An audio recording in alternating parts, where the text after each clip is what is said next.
오늘 한 조간신문은 이런 의혹을 제기했습니다. 김명수 대법원장이 당시에 사표를 반려하면서 탄핵을 설치고 있다. 그렇지만 임 부장 판사의 사표를 반려할 수 없다. 내가 사표를 수리하면 국회로부터 무슨 말을 비난을 받겠느냐라고 말한 날, 그 전날, 그 면담 직전에 문재인 대통령을 이틀 연속으로 만났다라고 보도하고 있습니다. 영상으로 만나보시죠. 그래서 문재인 대통령이 사부 요인 등의 부부를 초청을 해서 만나고 있는 그런 모습인데요. 자, 김명수 대법원장, 정세균 총리의 모습도 보입니다. 그리고 문희상 국회의장의 모습도 보이고요. 문재인 대통령이 이야기를 하고 김명수 대법원장이 흐뭇하게 대통령의 연설을 바라보는 장면도 그때 당시에 포착이 됐습니다. 임성근 부장판사 면담 직전 이틀 연속 이렇게 김명수 대법원장이 대통령을 만났다라는 겁니다. 면담 하루 전 문 대통령 부부를 포함해서 오부요인 부부 기념식 자리에 참석한 김명수 대법원장. 면담 당일에도 청와대에서 열린 중앙선관위위원 임명식 수여식에 참석을 했다.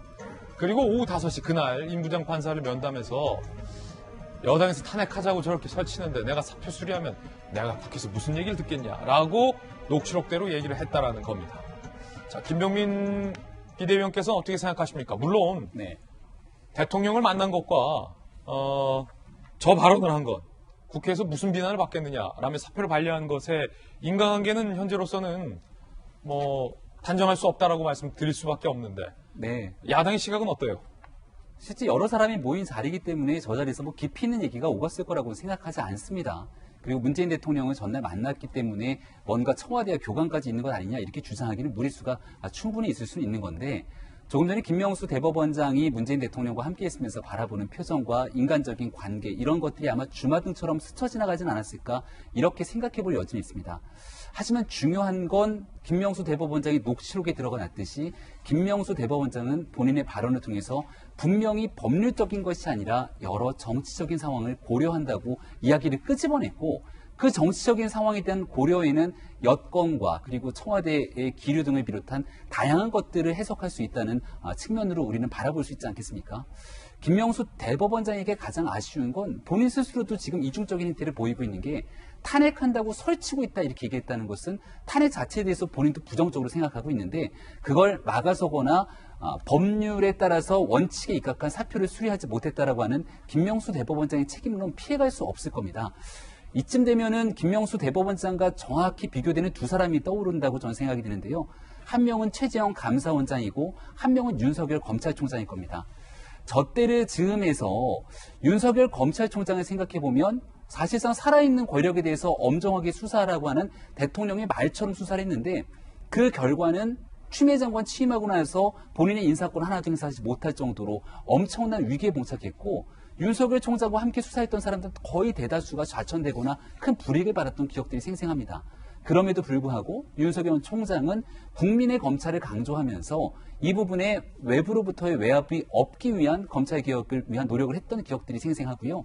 최재형 감사원장 또한 월성원전 1호기 등에 대한 여러 가지 문제에 대해서 감사를 하게 됐을 경우에 여권으로부터 상당한 압박을 받지 않았습니까? 하지만 최재형 감사원장이 남겼던 굉장히 기억에 남는 명언이 외압으로부터 순치된 감사원은 짠맛을 잃은 소금 것 같다라고 하는 얘기를 끄집어내면서 감사원이 가야 될 본연의 역할을 지키고자 노력했습니다. 지금 이러한 김명수 대법원장이 누구를 만났고 누군가의 눈치를 보고 이런 얘기들까지 비화돼서 이야기를 끄집어낼 수 있도록 만드는 사실 자체가 사법부의 독립성을 훼손하고 사법부에 대한 국민의 신뢰를 완전히 저버리는 얘기이기 때문에 이쯤 되면 김명수 대법원장 아마 주말까지 여론을 살피면서 지금 현재 얼마나 참담한 수준까지 이 김명수 대법원장 체제 내에서의 사법부가 국민으로부터 신뢰를 잃어버리게 됐는지 똑똑히 좀 새길 수 있는 기회가 됐으면 좋겠습니다. 야당의 의견이었는데요. 대법원장의 대통령 만남은 작년 12월에도 논란이 된 바 있습니다. 그때는 윤석열 총장에 대한 판결 당일이기로 해서 논란이 됐는데요. 그때 당시 장면도 다시 한번 살펴보시죠.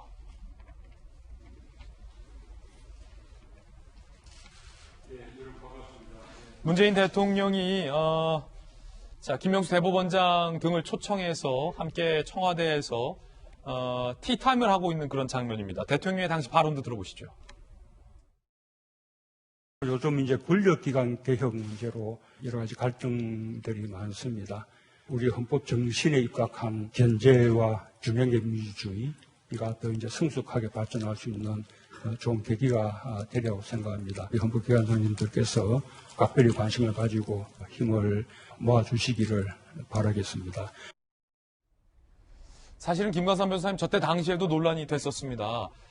법원에서 윤석열 총장에 대한 징계 여부를 판가름하는 그 중요한 순간에 대법원장이 대통령을 만나는 것 자체가 사법부의 독립과 관련돼서 과연 적절한 것이냐라는 논란이었는데, 자, 이번 논란도 여권의 눈치를 본 것 아니냐라는 의혹과 관련해서 이틀 연속으로 대통령을 만났다. 야당에서는 조금 전에 이 같은 의혹을 제기한 거잖아요. 우리 속담에 오얏나무 밑에선 가끔도 고쳐매지 말라라는 속담도 있던데, 김 변호사께서는 어떻게 보세요? 그 당시에도 그런 지적이 있었어요. 근데 아마 그 만남 자체가 그날 윤석열 총장과 관련된 재판이 있다고 생각하지 않았을 거예요. 그래서 미리 예정된 거기 때문에 전날 만난 거에 대해서는 뭐 그렇게 뭐 재판에 영향을 미치려고 했다, 그렇게 보기는 좀 어려울 것 같고, 그런데 그 녹취록에 보면 말이죠. 그 설쳐된다 이런 얘기를 하잖아요. 그럼 본인 생각도 이건 탄핵하는 것은 뭐 탄핵 사유에 해당이 안 된다 이런 생각을 했던 것 같아요. 근데 만약에 사표를 받게 되면 자기의 어떤 비난, 대법원장으로서 어떤 개인적인 안위 이런 거에 영향을 받을 가능성이 크기 때문에 그냥 사표 내지 말고 좀 있어 달라 이제 그런 취지인 것 같아요. 결과적으로 보면 자기 자신을 위해서 사법부의 독립을 이제 포기했다 이렇게 볼 수밖에 없고, 그다음 두 번째 이제 기억과 관련해서 제가 한 말씀 드리고 싶은 게, 사실은 지금 기억이 9개월 전이고 자기의 기억이 어떤 부분적인 부분에 있어서 문제가 있어서 거짓말했다 이렇게 얘기를 하잖아요. 근데 우리가 이렇게 말할 수 있죠. 아니 그 당시 탄핵 얘기 하셨지 않습니까? 이 정도로 얘기한다고 하면 기억이 없는데 안 올 수도 있어요. 근데 임성근 부장판사가 그때 있었던 얘기를 구체적으로 얘기를 했단 말이에요. 그러면 기억이 없었어도 사실은 다시 기억낼 수 있거든요. 그럼에도 불구하고 그런 말이 한 사실이 없다고 얘기를 했단 말이에요. 그런 다음에 이제 기억에 있어서 약간 문제가 있었다 얘기하는데, 이 부분도 저는 이해가 가지 않아요. 왜 이해가 가지 않냐면, 저 당시에 굉장히 임성근 부장판사랄지 법관에 대한 탄핵이 중요한 이슈였기 때문에 분명히 기억을 하고 있을 것이다 이렇게 생각을 하고, 사실 그 당시 했던 얘기는 임성근 부장판사가 녹취록이 있었기 때문에 거짓말하는 걸 드러냈지만 이 기억에 관한 부분은 또 녹취할 수가 없잖아요. 그러니까 이 부분에 대해서도 저것도 거짓말이다 이렇게 말하기는 어려울 것 같고, 마지막으로 한 말씀 드리면, 모르겠어요. 이제 김명수 대법원장이 이제 판사 생활을 워낙 오래 했는데, 서울중앙지법의 형사부장이 써놓은 글에도 있습니다만은 대부분이 자기에게 불리한 얘기를 하면, 그러니까 피고인 피의자가 수사기관에서 조사를 받을 때 아니면 법원에서 재판받을 때도 불리한 얘기를 하면 부인을 하죠. 거기다 증거를 들이대면 그때는 오래돼서 기억이 나지 않았다. 예. 이게 거의 딱 정해진 룰이거든요. 그렇습니까? 그런데 대법원장이 일반적 피의자, 피고인, 범죄를 저지른 사람이 쓰는 그런 방법을 그대로 답습을 하고 있는 거예요. 그래서 너무 이게 법관 생활 오래되다 보니까 그런 게 익숙해져서 그런 건지, 저 부분도 사실은 사과를 하려면 정말 진정성 있게 딱 사과하는 게 맞거든요. 그런데 굉장히 자기의 어떤 기억의 탓을 하면서 저렇게 그냥 넘어가려고 하는 것 자체는 사실 대법원장으로서 적절하지 않다 이렇게 봅니다. 예, 김 변호사님의 개인적 견해 들어봤습니다. 앞서 김병도 대법원장이 이승만 전 대통령에게 맞선 시기를 1950년이라고 설명해 드렸는데, 팩트 체크를 해보니 정확하게 1956년이다 라는 시점 바로 잡고 가겠습니다.